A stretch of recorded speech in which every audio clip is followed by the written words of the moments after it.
Good morning. मैं BK Jha Mahatma Gandhi शिक्षण संस्थान से आज वर्ग 7th के लिए व्याकरण से काल विषय वस्तु लेकर के आप लोगों के सामने उपस्थित हैं। काल के विषय में हमने पिछले वीडियो में पढ़ा था कि काल के 3 मुख्य भेद होते हैं। क्रिया के समय का बोध कराने वाले शब्द को काल कहते हैं। काल के 3 मुख्य भेद होते हैं, भूतकाल, वर्तमान काल और भविष्यत काल। हमने भूतकाल के उपभेद को पढ़ा था।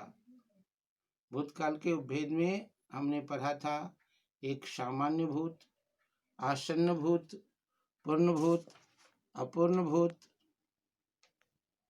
संदिग्ध भूत और हेतु मदभूत को पढ़ा था।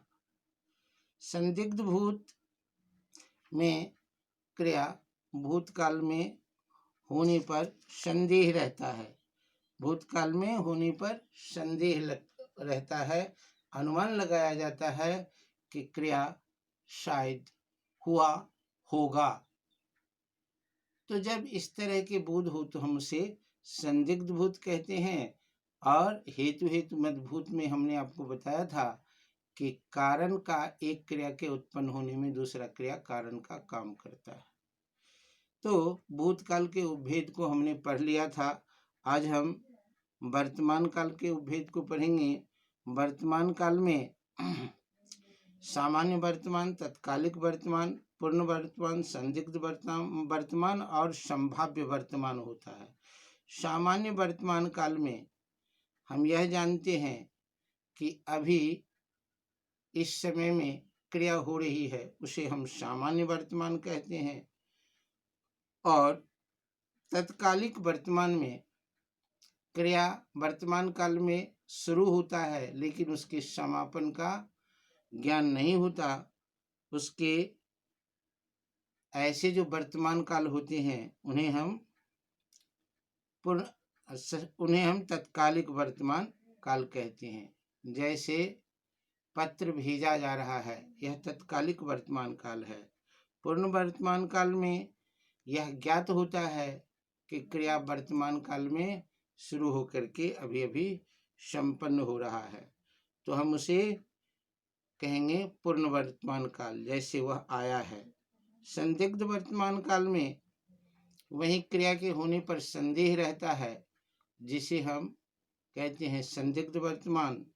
उसमें भी अनुमान लगाई जाती है कि यह काम होता होगा, गाड़ी आती होगी। ऐसे जो क्रिया के बोध कराने वाला समय है वह संदिग्ध वर्तमान है। और संभाव्य वर्तमान में भी अनुमान लगाया जाता है कि क्रिया अभी अभी हुआ हो तुरंत, जैसे हो रहा हो। जैसे हम कहते हैं कि वह जाता होगा, वह आता होगा। तो ऐसे वर्तमान काल को हम संभाव्य वर्तमान काल कहते हैं। भूतकाल में 6 भेद पढ़े, वर्तमान काल में 5 भेद पढ़े और भविष्यत काल में क्रिया के 3 भेद काल के 3 भेद बताया जाता है। सामान्य भविष्यत, संभाव्य भविष्यत और हेतु मद भविष्यत। तो सामान्य भविष्य हम जानते हैं कि आने वाले समय में होने वाली क्रिया को सामान्य कहते हैं। और संभाव्य मतलब संभावना लगाई जाती है कि क्रिया आने वाले समय में होंगे। और हेतु मदभूत में यह होता है कि एक क्रिया के उत्पन्न होने में दूसरा क्रिया सहायक होता है। तो इस तरह से हमने काल के वर्तमान, भूत और भविष्यत के उपभेद को आज इस भाग 2 में पढ़ करके समझे। और इसके अभ्यास को हम अपने पाठ्य पुस्तक में बनाने की कोशिश करेंगे।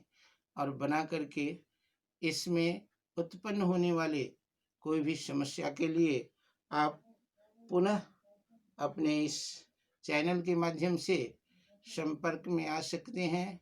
और अपना दुविधा दूर कर सकते हैं। धन्यवाद।